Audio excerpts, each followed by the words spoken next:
রাত 2টো, চারপাশ নিঝুম। নীলি তার পড়ার টেবিলের সামনে বসে আছে। সামনে ল্যাপটপ খোলা থাকলেও তার চোখ জানালার বাইরে অন্ধকারের দিকে। ফোনটা বেজে উঠল। স্ক্রিনে নাম ভেসে উঠল, অভি। হ্যালো। তোমার গলা শুনে মনে হচ্ছে তুমি কাঁদছিলে। কি হয়েছে নীলি? ধুর বাবা, কাঁদবো কেন? ল্যাপটপের দিকে তাকিয়ে থাকতে থাকতে চোখ দিয়ে জল পড়ছে। আর তুমি এত রাতে কেন ফোন করলে? কাল তো তোমার ইন্টারভিউ আছে, তাই না? ছিল, কিন্তু আমি যাব না ঠিক করেছি। মানে কেন যাবে না? এই সুযোগটার জন্য তুমি 6 মাস ধরে অপেক্ষা করছিলে অভি। পাগল হয়ে গেলে নাকি? কারণ তুমি আজ বিকেলে ঠিক করে কথা বলনি। আমি জানি তুমি কিছু একটা লোকাচ্ছ। নীলি, ইন্টারভিউ দিয়ে আমি বড় চাকরি পাবো ঠিকই, কিন্তু যে মানুষের জন্য এই লড়াই, সেই মানুষটাই যদি মন খারাপ করে থাকে, তবে ওই সাকসেস দিয়ে আমি কি করব? অভি, মাঝে মাঝে মনে হয় আমি তোমার বোঝা হয়ে যাচ্ছি। তোমার কেরিয়ার, তোমার স্বপ্ন, সব কিছুর মাঝখানে আমি একটা বাধা। আমার ভয় লাগে একদিন তুমি ক্লান্ত হয়ে আমাকে ছেড়ে দেবে না তো? নীলি, একটা কথা মন দিয়ে শোনো। সমুদ্রের ঢেউগুলো যখন তীরে ফিরে আসে, তারা কি ক্লান্ত হয়ে আসে? না, তারা আসে ফিরে আসার টানে। তুমি আমার সেই বাড়ি, যেখানে দিন শেষে আমি সব ক্লান্তি ভুলে ফিরতে চাই। তোমাকে ছাড়া সাকসেস মানে নুন ছাড়া দামি কোনো খাবার, দেখতে সুন্দর কিন্তু কোনো স্বাদ নেই। তুমি কেন এত ভালো বলো তো? আমি তো তোমাকে সারাক্ষণ খুব শাসন করি, সন্দেহ করি। কারণ তোমার ওই শাসনের মধ্যে আমি আমার অধিকার খুঁজে পাই। আচ্ছা নীলি, মনে আছে সেই বৃষ্টির দিনের কথা, যখন আমরা প্রথমবার একটা ছাতার নিচে দাঁড়িয়েছিলাম? আমার বাঁদিকের কাঁধটা পুরো ভিজে গিয়েছিল। মনে থাকবে না আবার? তুমি তো ইচ্ছে করে ছাতাটা আমার দিকে হেলিয়ে ধরেছিলে। আমি বারণ করেছিলাম, তাও শোনোনি। পরের দিন তো তোমার খুব জ্বর এলো। ওই জ্বরটা আমার জীবনের সেরা জ্বর ছিল, কারণ তুমি সারা রাত জেগে আমাকে জলপট্টি দিয়েছিলে। সেই প্রথমবার আমি তোমার চোখে আমার জন্য একটা ভয় দেখেছিলাম। ওই ভয়টা না থাকলে আমি জানতেই পারতাম না তুমি আমাকে কতটা ভালোবাসো। এখন বুঝি খুব ভালো আছো? একা একা মেশে বসে বাসি খাবার খাচ্ছ, আর আমাকে বলছো খুব সুখে আছো। বাসি খাবার হলেও তাতে তোমার হাতের রান্নার স্বাদ নেই ঠিকই, কিন্তু তোমার ওই যে ফোনে বকা দেওয়াটা, অভি ঠিক করে খেয়েছো তো, অভি জল খেয়েছো তো, এই কথাগুলোই আমার পেট ভরিয়ে দেয়। অভি, আমাদের কি সত্যি একটা ছোট্ট বাড়ি হবে, যেখানে ড্রয়িং রুমে তোমার বই থাকবে আর বারান্দায় আমার বাগান? হবে নীলি, শুধু বাড়ি নয়, একটা পৃথিবী হবে, যেখানে রবিবারের সকালে আমরা দেরি করে ঘুম থেকে উঠব। আমি চা বানাবো, যদিও সেটা খেতে খুব একটা ভালো হবে না। আর তুমি জানালার পাশে বসে রোদের দিকে তাকিয়ে থাকবে। আমি পেছন থেকে এসে তোমাকে জড়িয়ে ধরে বলবো, দেখো নীলি, আমরা পেরেছি। সেই দিনটা কবে আসবে অভি? খুব একা লাগে মাঝে মাঝে। এই শহর, এই মানুষগুলো সব কেমন যান্ত্রিক। খুব তাড়াতাড়ি আসবে। নীলি, আকাশের দিকে তাকাও তো, দেখতে পাচ্ছ একটা বড় তারা জ্বলজ্বল করছে? হ্যাঁ, পাচ্ছি। ওই তারাটা হলো আমাদের বিশ্বাসের মতো। মেঘ আসুক বা ঝড়, ওটা ওখানেই থাকবে। নীলি, আমি হয়তো এই মুহূর্তে তোমার পাশে নেই, তোমার হাতটা ধরতে পারছি না, কিন্তু আমার প্রতিটা নিঃশ্বাসে তুমি আছো। তুমি বিশ্বাস হারিও না। আমি তোমাকে অনেক ভালোবাসি অভি। মাঝে মাঝে হারিয়ে যাওয়ার ভয় থেকেই রাগ করি। আমাকে ছেড়ে যাবে না তো কোনো দিন? যেতে চাইলেও পারবো না, কারণ আমি তো তোমার মনের ভেতরে নিজেকে বন্দি করে ফেলেছি, আর চাবিটা অনেক আগেই ড্রেনে ফেলে দিয়েছি। তুমি পারো বটে। আচ্ছা অভি, এখন ঘুমাও। কালকের ইন্টারভিউটা তোমাকে দিতেই হবে, আমার জন্য না হলেও আমাদের ওই ছোট্ট বারান্দার জন্য। আচ্ছা বাবা, যাব, কিন্তু একটা শর্তে। কি শর্ত? কাল ইন্টারভিউ দিয়ে বেরোনোর পর প্রথম ফোনটা যখন করবে, তুমি যেন ওপাশ থেকে মিষ্টি করে বলো, অভি আমি আছি তো। ওই একটা কথা শুনলেই আমার সব টেনশন শেষ হয়ে যাবে। বলবো, 1000 বার বলবো। এখন ঘুমাও তো দেখি। গুড নাইট আমার একমাত্র অভি। গুড নাইট আমার পাগলি। ফোনটা রাখার পর নীলি আর ল্যাপটপের দিকে তাকালো না। সে ধীর পায়ে বিছানায় গিয়ে শুয়ে পড়ল। তার বালিশটা আর শক্ত লাগছে না।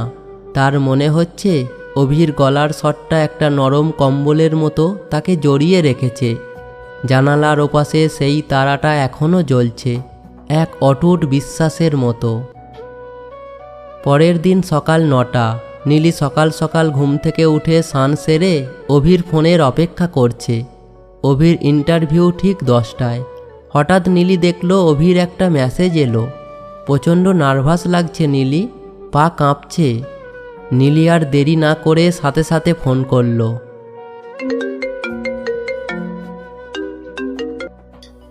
এই ছেলে, এখনই পা কাঁপলে হবে? কাল রাতে অত বড় বড় কথা কে বলছিল শুনি? ফোনের ওপাশে বলাটা সহজ নীলি। এখানে সামনে এত মানুষ, সবার চোখে মুখে কেমন একটা কৃত্রিম ভাব। নিজেকে খুব ছোট মনে হচ্ছে যদি না হয়, যদি আমি ফিরে যাই খালি হাতে। অভি, আমার দিকে তাকাও। মানে ভাবো যে তুমি আমার সামনে আছো। আমি তোমার হাত দুটো ধরে বলছি, ওই রুমে যারা বসে আছে তারা তোমার জ্ঞান দেখবে, কিন্তু তোমার লড়াইটা দেখবে না। তোমার লড়াইটা শুধু আমি জানি। তুমি নিজের জন্য না হোক, ওই মানুষটার জন্য লড়ো যে তোমার জন্য রোজ রাতে আকাশের তারা গুনে প্রার্থনা করে। তুমি কি সত্যি এখন প্রার্থনা করছো আমার জন্য? করছি মানে? সকাল থেকে তো প্রার্থনায় বসে আছি। যাও অভি, একদম ভয় পাবে না। মনে রাখবে, ওই চাকরির চেয়েও দামি একটা জিনিস তোমার কাছে আছে, সেটা হলো আমার বিশ্বাস। তুমি থাকলে মনে হয় হিমালয়টাও টপকে যেতে পারবো। আচ্ছা আমি এখন ভেতরে যাচ্ছি। বেলা 1:15। নীলি ফোনের স্ক্রিনের দিকে তাকিয়ে আছে। বুকটা দুরু দুরু কাঁপছে। এক একটা মিনিট যেন এক একটা বছরের মতো কাটছে। ঠিক তখনই ফোনটা বেজে উঠল। স্ক্রিনে অভির নাম। হ্যালো হ্যালো, কি হয়েছে অভি? কথা বলছো না কেন?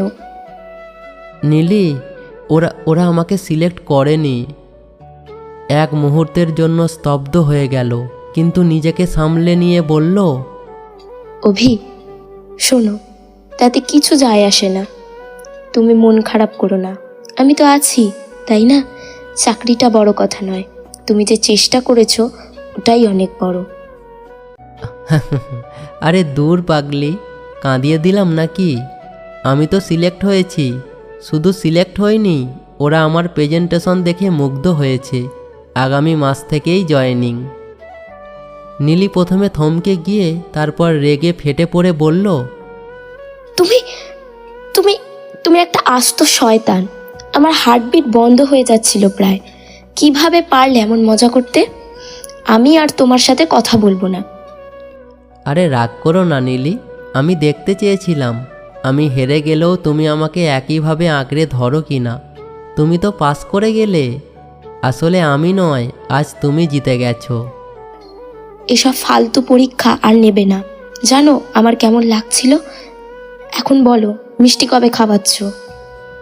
মিষ্টি তো খাওয়াবই, কিন্তু তার চেয়ে বড় একটা সারপ্রাইজ আছে। আমি অফিস থেকে বেরিয়ে তোমার বাড়ির দিকে রওনা দিয়েছি। বিকেলের বাসে আমি আসছি। তখন নীলি একদম অবাক হয়ে বলল, সত্যি বলছো? কিন্তু তোমার তো ফেরার কথা ছিল 2 দিন পর। আর এক মুহূর্তও দূরে থাকতে পারছি না। এই সাকসেসটা আমি একা সেলিব্রেট করতে পারবো না। আজ বিকেলে আমরা সেই প্রিয় রাস্তার মোড়ে দাঁড়াবো, যেখানে আমরা প্রথম ফুচকা খেয়েছিলাম। আর আজ আমি তোমার বাবার সামনে গিয়েও দাঁড়াবো। তুমি কি পাগল হয়েছো? বাবা তো খুব রাগী মানুষ। হোক রাগী, আমি তো আর চুরি করতে যাচ্ছি না। আমি আমার অধিকারটা চাইতে যাচ্ছি। যে মেয়েটা আমার বেকারত্বের দিনে আমার হাত ছাড়েনি, তাকে রাজপ্রাসাদে রাখার দায়িত্ব নেওয়ার সময় এখন আমার। তুমি শুধু পাশে থেকো নীলি। থাকবো অভি, সব সময় থাকবো। তুমি তাড়াতাড়ি এসো, আমি তোমার পছন্দের নীল শাড়িটা পরে থাকবো। আর আমি সেই আকাশি রঙের পাঞ্জাবিটা পরব যেটা তুমি গত জন্মদিনে দিয়েছিলে। নীলি, আজ আকাশটা খুব পরিষ্কার, দেখেছো? মনে হচ্ছে আকাশটাও আমাদের জয়ে হাসছে। হ্যাঁ, ঠিক বলেছ। সাবধানে এসো, আমি তোমার অপেক্ষায় জানালায় বসে থাকবো। আসছি নীলি, আমাদের নতুন গল্পের শুরুটা আজ থেকেই হোক। বিকেল 5:45। স্টেশনের বাইরে চায়ের দোকানে ভিড়। নীলি বারবার তার ঘড়ির দিকে তাকাচ্ছে। তার পরনে সেই গাঢ় নীল শাড়ি, চুলে আলগা করে গোঁজা একটা সাদা বেলি ফুল। হঠাৎ ভিড়ের মাঝখান থেকে লম্বা মতন একজনকে ব্যাগ কাঁধে এগিয়ে আসতে দেখল সে। অভি। তার পরনে নীলির দেওয়া সেই আকাশি পাঞ্জাবি। অভি কাছে আসতেই নীলি বলে উঠল, এই যে মিস্টার, 3:45-এর বাস, এখন বাজে 6টা। এই তোমার সময়ের দাম? অভি হাঁপাতে হাঁপাতে বলে, আরে মাঝপথে বাসের চাকা পাংচার হয়েছিল নীলি, বিশ্বাস করো। আমি তো মনে মনে বাসের ড্রাইভারকে সরিয়ে নিজেই স্টিয়ারিং ধরতে চেয়েছিলাম, যাতে তোমার কাছে কয়েক মিনিট আগে পৌঁছাতে পারি।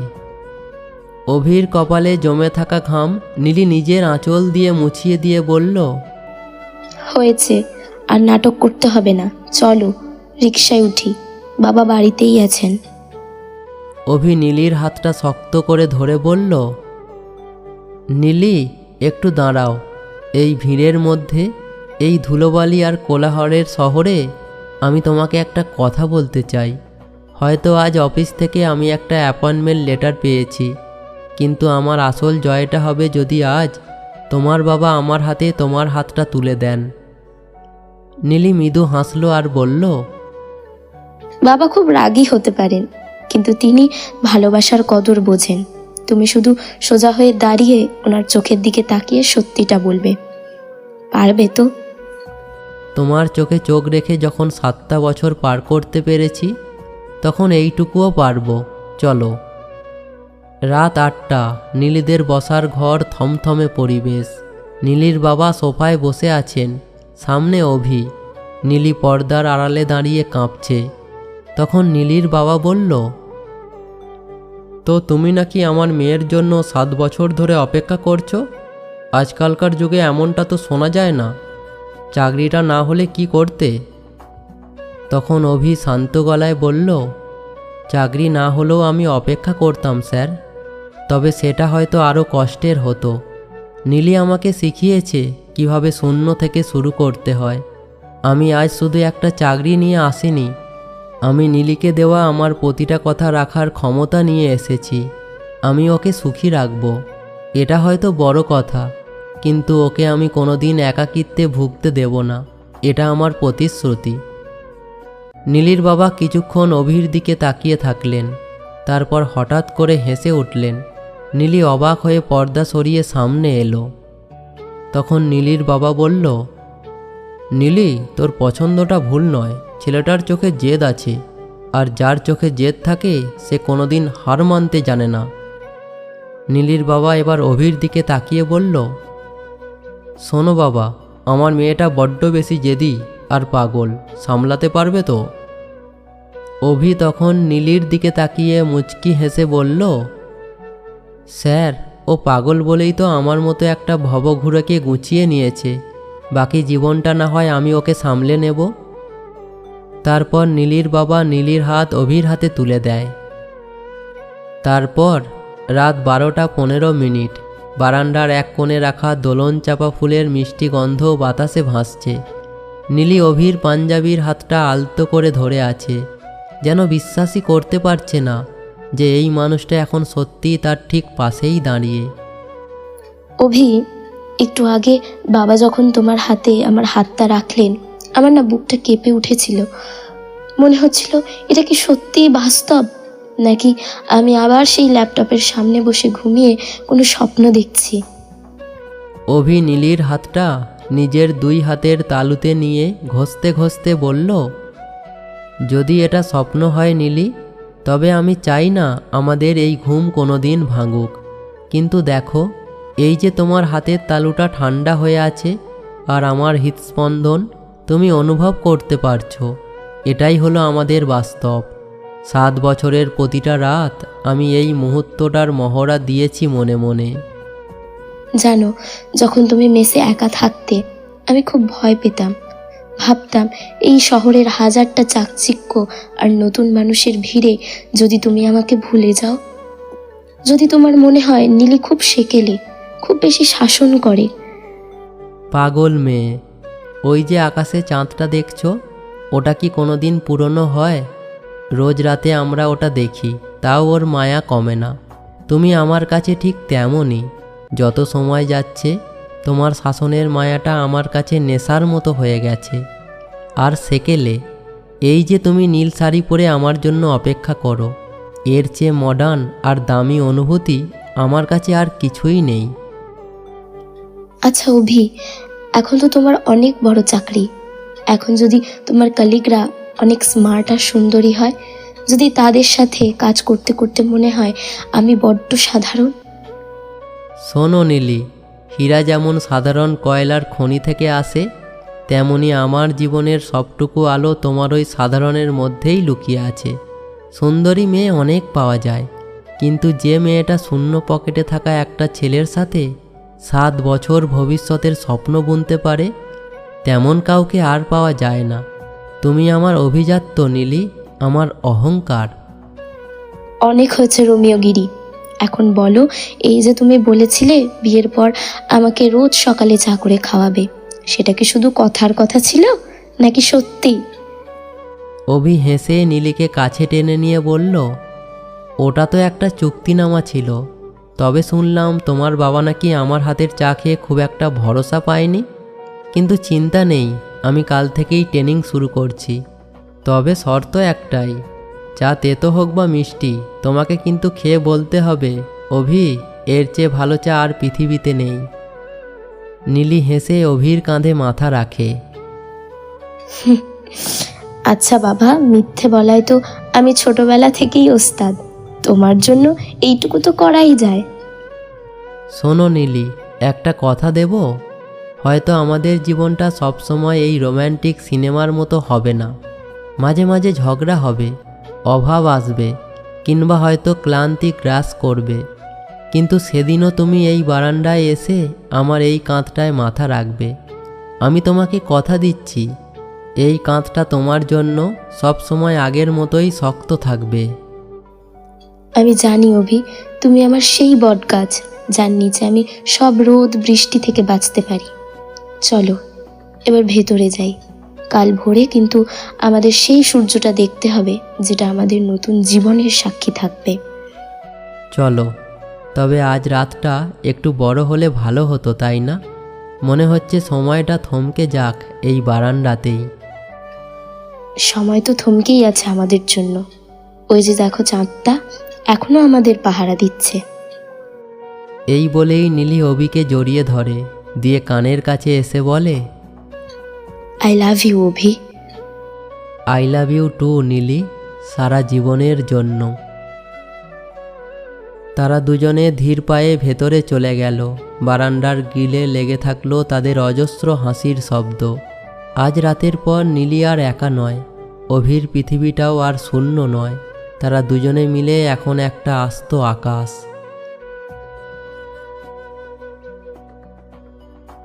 শেষ পর্যন্ত সবাই পাশে থাকে না, কিন্তু যে মানুষটা তোমার ব্যর্থতাতেও হাত ছাড়ে না, সেই একদিন তোমার সবচেয়ে বড় সাফল্যের অংশ হয়ে দাঁড়ায়। চাকরি আসবে যাবে, টাকা আসবে যাবে, কিন্তু যে মানুষটা বলে তুমি হারলেও আমি আছি, সেই মানুষটাই জীবনের আসল জয়। আজ অভি চাকরি পেয়েছে ঠিকই, কিন্তু তার সবচেয়ে বড় অ্যাচিভমেন্টটা হলো নীলির বিশ্বাস। আর তাই তো এই শহরের কোলাহলের মাঝেও কিছু ভালোবাসা চুপচাপ বলে ওঠে, আমরা পেরেছি।